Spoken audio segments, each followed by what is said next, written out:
معاشیات اور خودکشی کے حوالے سے آپ کا کیا کہنا ہے؟ نحمدہ و نصلی علی رسولہ الکریم۔ دیکھیں، اللہ تعالیٰ کی بہت سی نعمتیں ہیں، جس میں دو اہم نعمتیں، ایک امن ہے اور ایک معاش ہے یا کھانا اور مطلب خوراک وغیرہ۔ اسی کو قرآن کریم میں کہا گیا فَلْيَعْبُدُوا رَبَّ هَذَا الْبَيْتِ الَّذِي أَطْعَمَهُم مِّن جُوعٍ وَآمَنَهُم مِّن خَوْفٍ، کہ عبادت کرو اس گھر والے کی جس نے بھوک میں کھلایا اور خوف میں تمہیں امن دیا۔ ابراہیم علیہ السلام نے بھی بیت اللہ کو بنانے کے بعد یہی دعا مانگی، رب اجعل ھذا البلد آمنا، اللہ اس شہر کو امن والا بنا، ورزق اہلہ من الثمرات، اور یہاں کے باسیان کو رزق کی فراوانی عطا فرما۔ اچھا، انہی دو چیزوں کو بطور عذاب کے بھی ذکر کیا گیا کہ جب قومیں اللہ کی نافرمانی کرتی ہیں فَأَذَاقَهَا اللَّهُ لِبَاسَ الْجُوعِ وَالْخَوْفِ، تو اللہ انہیں بھوک کا اور خوف کا لباس پہنا دیتے ہیں۔ تو اس آیت کریمہ میں جو سورہ لإیلاف قریش میں ہے، یہ اشارہ کر دیا کہ اگر تم چاہتے ہو کہ تمہیں امن بھی ملے اور تم بھوک سے بھی بچ جاؤ، تو تمہیں اس گھر والے کی طرف، اللہ کی طرف رجوع کرنا پڑے گا، اسی لیے کہ اصل معاملات اور مسبب الاسباب تو اللہ کی ذات ہے۔ کبھی کبھی اللہ کریم آزمائش کے لیے بھی یہ چیزیں لے آتے ہیں، وَلَنَبْلُوَنَّكُمْ بِشَيْءٍ مِّنَ الْخَوْفِ وَالْجُوعِ وَنَقْصٍ مِّنَ الْأَمْوَالِ وَالْأَنفُسِ وَالثَّمَرَاتِ، کہ ہم ضرور بضرور تمہیں آزمائیں گے، خوف کے ساتھ، بھوک کے ساتھ، مال میں کمی ہوگی، پھلوں میں کمی ہوگی، اولاد کا انتقال ہو جائے گا، جسم پر تمہارے کوئی آفت آ جائے گی۔ تو اس موقع پر ہمارا رجوع کس کی طرف ہوتا ہے؟ آیا ہم صرف مہنگائی کا رونا روتے ہیں؟ آیا ہم صرف حکمرانوں کو کوستے ہیں؟ آیا ہم صرف اپنی اکانومی اور اسٹریٹجک پلاننگ کو جو ہے وہ مورد الزام ٹھہراتے ہیں، یا اپنے اعمال کی طرف بھی توجہ دیتے ہیں؟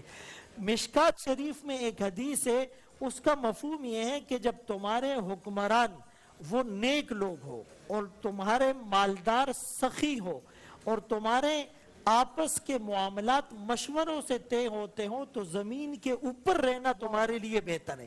لیکن اگر اس کا الٹ ہوتا ہے، تمہارے حکمران بدترین ہو گئے، تمہارے مالدار بخیل ہو گئے اور تمہارے معاملات عورتوں کے سپرد ہو گئے، تو فرمائے تم قیامت کا انتظار کرو۔ بنیادی طور پر ہم نے یہ دیکھنا ہے کہ ہم نے معیشت میں قرآن اور حدیث کو فالو کرنا ہے۔ اچھا، رسول اللہ صلی اللہ علیہ وسلم نے ایک حدیث فرمائی کہ الاقتصاد فی النفقۃ نصف المعیشہ، کہ خرچ میں جو میانہ روی ہوتی ہے وہ آدھی معیشت ہے۔ یعنی جس نے اپنے مطلب اسراف سے بچتے ہوئے اپنے معاملات کو تھوڑا سا کنٹرول کر لیا، میانہ روی سے کام لیا، تو اس کی معیشت بچ جائے گی۔ قرآن کریم کی آیت اس کی تائید کرتی ہے، والذین اذا انفقوا لم یسرفوا ولم یقتروا وکان بین ذلک قواما، کہ وہ لوگ جو راہ خدا میں خرچ کرتے ہیں پھر اسراف نہیں کرتے اور بخل بھی نہیں کرتے۔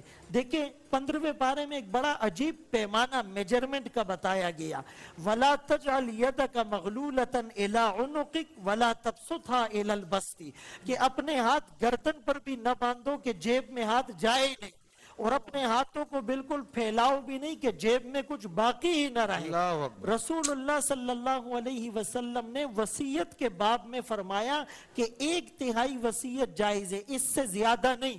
کیوں؟ کہ اگر تم کم وصیت کرو گے تو تمہارے اہل و عیال اور ورثاء کو زیادہ مال مل جائے گا، تم زیادہ وصیت کرو گے تو تمہارے اہل و عیال لوگوں کے سامنے در در ہاتھ پھیلاتے پھریں گے، تو وہ تمہارے لیے بہتر نہیں ہے۔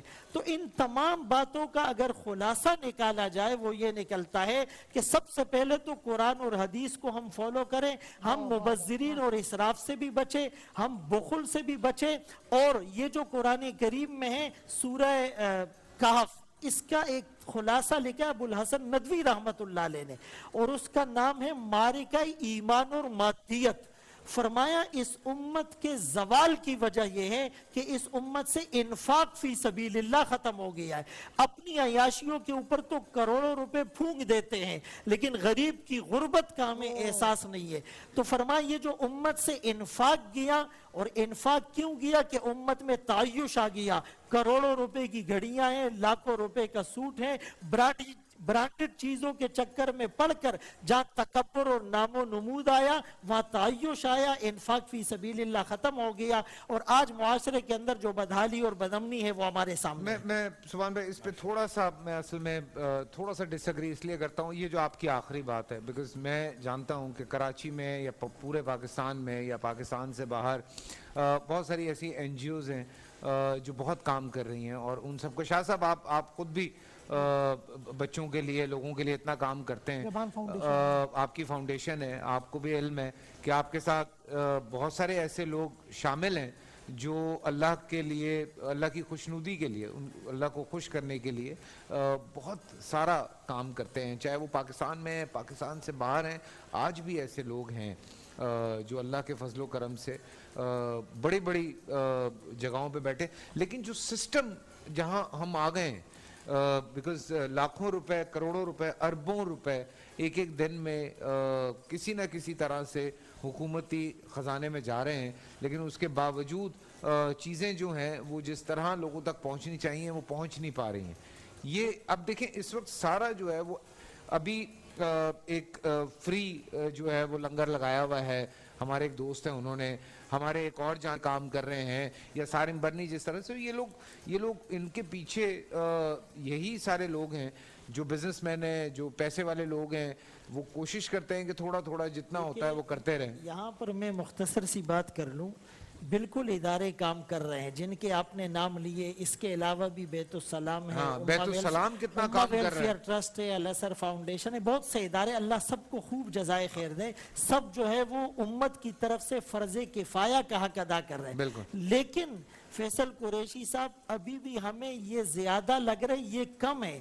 یعنی میں اور آپ اپنی سطح پر بھی ہر مسجد ایک کمیونٹی سینٹر بن جائے، ہر مدرسہ، ہر اسکول، ہر کالج، ہر دکان، ہر بزنس کا پوائنٹ اگر اپنے طور پر سٹیپ لے گا تو ابھی بھی ضرورت بہت ہے. دیکھیں اسلام کا جو نظام ہے وہ کیا ہے؟ بیلنس لانے کے لیے کہ تُؤْخَذُ مِنْ أَغْنِيَائِهِمْ وَتُرَدُّ إِلَىٰ فُقَرَائِهِمْ، مالداروں سے لے کر غریبوں میں تقسیم کیا جائے گا. تو اس میں ٹرانسپیرنسی نہیں ہے.